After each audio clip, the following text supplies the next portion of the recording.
নমস্কার সবাইকে, সুন্দরবন ডায়েরির আরও একটি নতুন পর্বে অনেক অনেক স্বাগত জানাই। আর এখন সকালবেলা সবাইকে শুভ সকালের অনেক অনেক শুভেচ্ছা। সৌরভকে ঘুম থেকে তুলে দিলাম। সোনামা তো উঠে গেছে, ও তুলতে লাগে না, এমনিই ও উঠে যায়। আমি ওর পাশ থেকে উঠে গেলেই তো সৌরভকে গরম জল টল করে খাওয়ার ব্যবস্থা করলাম। ও এখন ড্রয়িং ক্লাসে যাবে। আর নদী রাস্তার দিকে এখন আসলাম, এখান থেকেই আজকে পর্বটা শুরু করলাম। এবার বাড়ির দিকে গিয়ে সবার জন্য চা, সকালের বাসি যা কাজকর্ম সব কিছু করবো। তো সকাল শুরু হয়েছে আর কাজকর্ম তো শুরু হয়ে গেছে। আর এখন থেকেই শুরু করলাম, সঙ্গে থাকুন, আপনারা সম্পূর্ণ পর্বটা দেখতে থাকুন, আশা রাখছি ভালো লাগবে। আর যারা নতুন দেখছেন চ্যানেলটি সাবস্ক্রাইব করে আমাদের পাশে থাকবেন, তো সাথে থাকুন। আর আজকে একেবারে নদীর পাড়ে এসে পর্বটা শুরু করলাম, কিন্তু নদীতে এখন ভরা জোয়ার নেই, কিন্তু যেটা আছে দেখলে মনটা খারাপ হয়ে যাবে। আমি কথা বলছি, হয়তো বা আপনারা এতক্ষণ লক্ষ্য করেছেন, এইখানে এই একটু সমান অংশ, এইটাই ছিল আমাদের নৌকার মাথা। কতটা জায়গা এখানে যখন জোয়ার থাকে জল অবস্থায় বোঝাই যায় না যে এখানকার কী অবস্থা, কিন্তু যখন ভাটা থাকে বিকালের দিকে বেরোই যখন এরকম ভাটা, তখন দেখতে পাই। আর আজকে এই সকালে এসেছি, জল উঠছে অবশ্য, এখন জোয়ার হবে। তো এইখানে পুরো সব ভাঙতে ভাঙতে গেছে, আর এইখানটায় ফাটল নিয়েছে, দেখতে পাচ্ছেন কিনা জানি না। এই মাথায় এই একদম ব্লক যেখানটায় শেষ, ওর পরে দেখুন হা হয়ে আছে মাটি, খানিকটা সরে গেছে, ওখানে ফাটল নিয়েছে। তো এইটা থাকবে কিনা সেটাও বুঝতে পারছি না।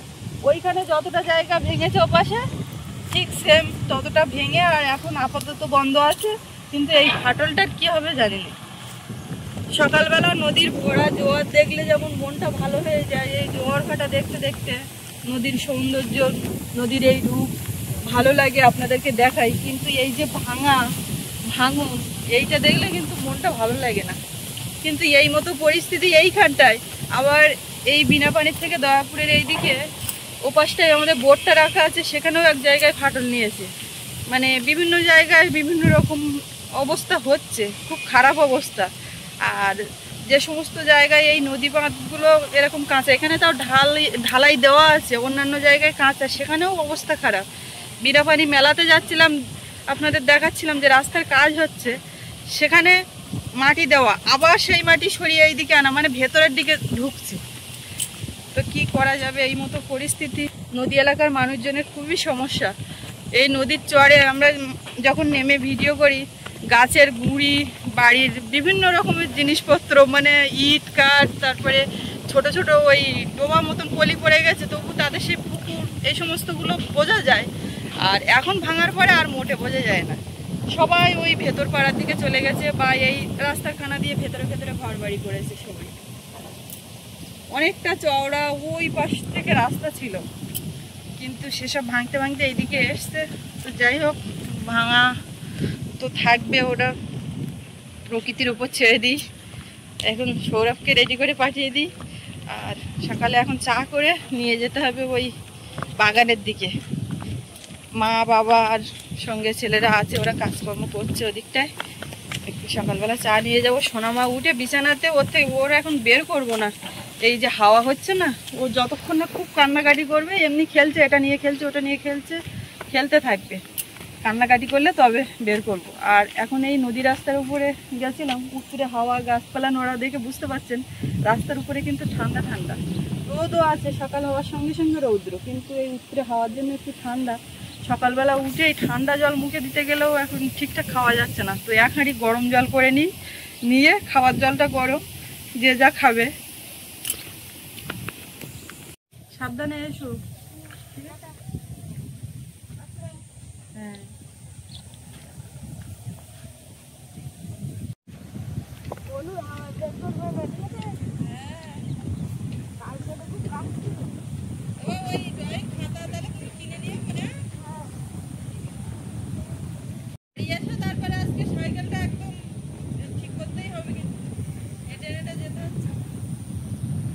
সৌরভ চলে গেল ওদিকে, কান্নাকাটি জুড়েছে, ওকে আবার তুলতে হবে। চাটা কমপ্লিট করে সোনামাকে বের করে ফ্রেশ চোখ মুখ মুছিয়ে নিয়ে এই যাচ্ছি বাগানের দিকে একেবারে। শুনবে না, সকাল হয়েছে। কি দেখছো ওদিকে কারা? ওদিকে কারা? ঠাকুরদা ওই দাদার সঙ্গে নিয়ে ওদিকে ওই সার আনতে গেছে। সার বলতে ওই খড় ঝাপানো ছিল, খড়গুলো পচে গেছে, ওইগুলো এবার বাগানে দিলে সাজই হয়ে যাবে। কি গো, গুড মর্নিং বলো সবাইকে। মা, শোনা মা, ওই গুড মর্নিং। আমা ও বাবা, তার তো কে আমার জন্য সকালবেলা বলে বাবালে গুড মর্নিং। বাবা একটা হাসি দাও না, বলতে পারো, লজ্জা লজ্জা লজ্জা। Good morning. ওর জন্য গরম জল করেছি, ভালো করে রাখতে কষ্ট। দানা দানি অনেক কমে গেছে, তো বাটি কমে গেছে, মানে দেওয়া হয়ে গেছে। এখনো বিটির দানা দেওয়া হয়নি, শসা দেওয়া হয়নি। এখানে কোথায় কি দিয়েছে সেটা এখন বলা যাবে না, বেরোলে দেখতে হবে। আমাদের এই বাগান বাড়ি হচ্ছে, বুঝলে মা। তার কমেন্টে দেখছিলাম, বলে সুস্মিতা তুমি আর তোমার শাশুড়ি এত করছো বাগান নিয়ে, এই সবজি ওই সবজি, কদিন পরে যখন হবে তখন নিজেরা খেয়ে বলবে আর কত খাবো, একে তাকে দেবে, ছাগল গরুর দেবে। তাই তো হয়, সেটাও কিন্তু ঘটনা। আর বাগানে সবজি যা কিছু বাগানে থাকে সেগুলো পুষে গেলে সার হয়, সার হয়, জৈব সার। আর লাগানোর জন্য তখন একটা মন প্রথম হয়, আর বেশি হয়ে গেলে সত্যি খাবে কত। ওখানে চা খেয়ে নে, ওই গামলাটা নিয়ে আজরা ঘুরেছে। এখন সকালবেলা পান্তার জাতে রান্না করতেছে, গরম ভাত, তা একটু তরকারি করবে, তা বললো যে কটা পুঁই শাক কাটিয়ে দাও। তা আবার বাগানের দিকে চালাম, কেটে দিই কটা পুঁই শাক। আমি তো ওদিকে দেখার টাইম পাচ্ছি না, বাগানে দানা দুনি দিচ্ছিলাম।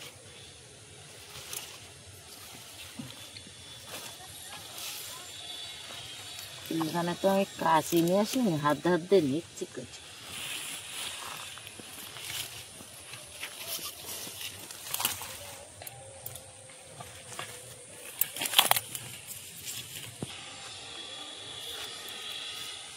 শাকগুলো বেশ ডেভেলপ করতেস, দেখলেও খাতে ইচ্ছা করবে।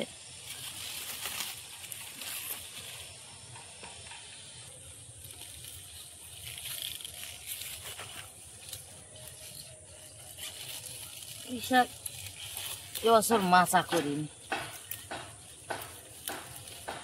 এবছর এই চালে কটা দিয়েছি। আর এই পিলিয়ারের ওপরে ভিয়াসটা, এই পিলিয়ার যদি নিয়ে যায় তো তখন আমার উল্টে দেবেন, পুঁই শাক উল্টে দে নিয়ে জানি যাবেন, অসুবিধা হবে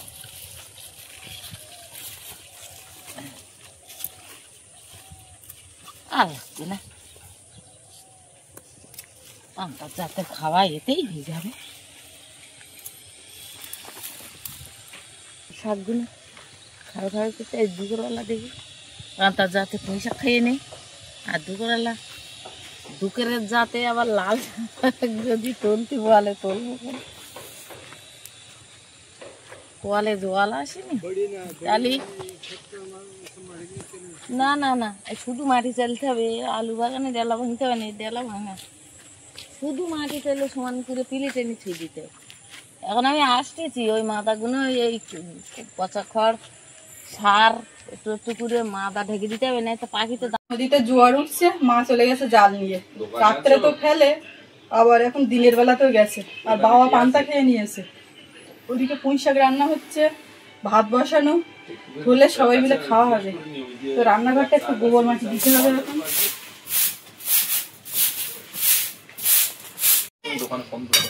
পুঁই শাকের তরকারি হয়ে গেছে, আর এদিকে আলু মাখা। এই হচ্ছে সকালের খাওয়া।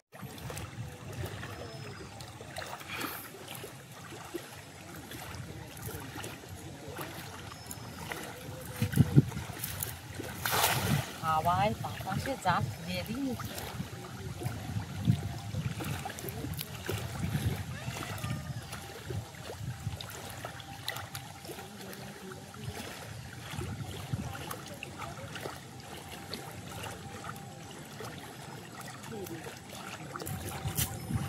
জোয়ার উঠুক দেখি, তারপর দেখো এখানে একটু জোয়ার উঠুক দেখি, জাল দিয়ে দিই।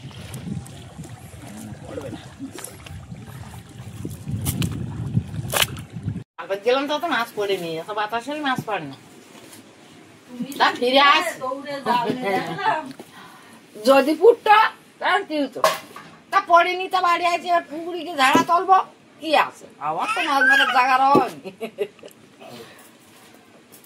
এখন দুটো খাইয়ে নেই জমিয়ে, পুঁই শাক আর চিংড়ি মাছ, মাছের তেল পটকা দে চচড়ি। রান্নাঘরটা ভালো করে একটু গোবর মাটি দেওয়ার চেষ্টা করছি। দুপুরবেলা আবার রান্না বান্না, সকালে এখানে আর কিছু করিনি, গোবর মাটি দেওয়া ছিল না বলে ওই গ্যাসেই রান্না করেছি। মনটা মা বুঝলেন, ওই নতুন মাটি দেওয়া হচ্ছে না, মুখে ফেটে হা হয়ে যাচ্ছে। আবার মাটি, হ্যাঁ মানু থামা, পুঁইশাকের ডাটা চিবাচ্ছে, কি হবে?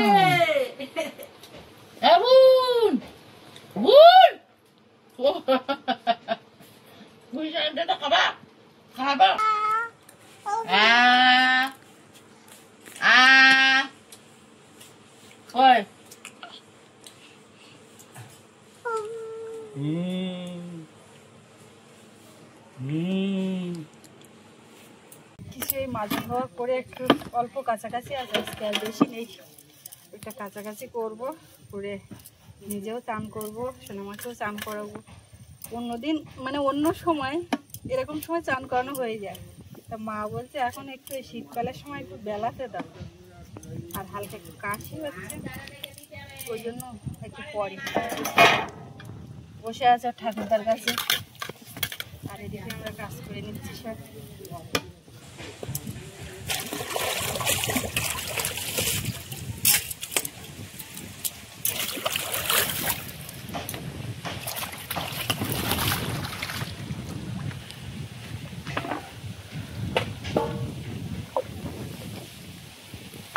চলে এসেছি আমাদের ব্রিজের এখানে। কালকে তো ঢালাই হয়েছে, সন্ধ্যাবেলা হয়ে গেছিল শেষ হতে, তো এখন একটু চারিদিকে মাটি দিয়ে বাঁধ দিয়ে আর জল দেওয়া হবে। তো আমার সঙ্গে প্রায় জোনা চারেক এসছে বন্ধুবান্ধব, তো একজন নেমে মাটি তুলছে, উপরে দুজন মাটি বাঁধছে, আর কমল একটু গেল ওর গোডাউনের দিকে আসছে। তো এখানে কিছু কাপড় চোপড়, কাঁথা পুরানো এগুলো নিয়ে আসা হয়েছে, তো সেগুলো বিছিয়ে দেওয়া হবে, দিয়ে একেবারে বেশি করে জল দিয়ে চলে যাবো।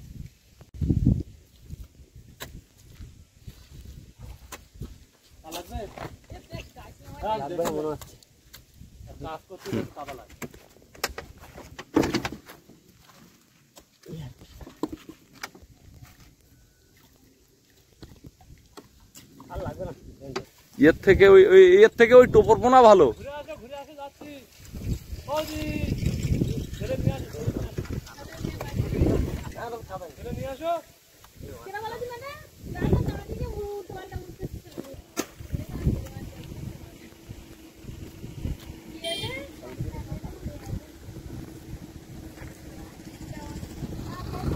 দাদা ভাঙাচোরাওয়ালা, ভালো আছেন? আপনার এটা কাজ হচ্ছে? আমার এটা কাজ হচ্ছে। আপনার এখানে কি লজ হবে না ওই ইয়ে হবে? এখানে একটা পর্ণকুটির হবে, কুঁড়ে ঘর হবে।